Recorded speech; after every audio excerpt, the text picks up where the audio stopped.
Hey guys, I have the wok going. I'm about to stir fry some vegetables. So I always have a ton of vegetables pre-cut just to make various things with. The last thing I made with these bell peppers and some other onions I had cut was a pizza. So I had a bunch of these that was already prepared and I'm about to fry them up for lunch today. I've got zucchini, asparagus, some red and green bell peppers, and onions that I just cut into kind of these big pieces. And then I've got this homemade stir fry sauce that's made of, there's like chicken stock in there, some soy sauce, what else? Sesame oil and white pepper, brown sugar, and cornstarch. Anyways, I mix it all and I usually just have a bunch in that jar sitting in the fridge for when I need to make something. So I just wanted to show you really quick. This is such a fast process because vegetables cook really quickly and are really good. So let me zip right through this.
Okay, so that's it. That was all of what, 4 minutes, and there's a nice mix of vegetable going on.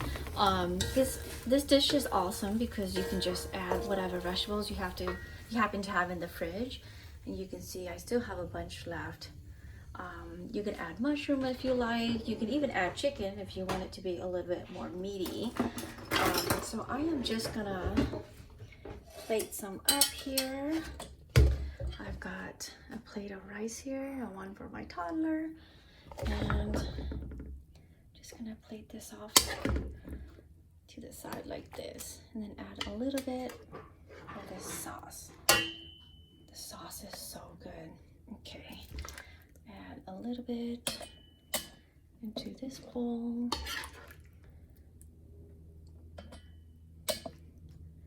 And add some of this sauce. If you like the sauce thicker, just add a little bit more cornstarch. So I can link kind of the mix for the stir fry sauce below for you guys if you like. But really that kind of, it's just depending on what your preference is. But I'll link mine below, and then you can customize it to how you like it, to make it more salty or less salty, thicker, less thick. Anyways, super quick and easy vegetable stir fry. Just toss in a bunch of vegetables that you have in the fridge. Alrighty guys, thanks for watching.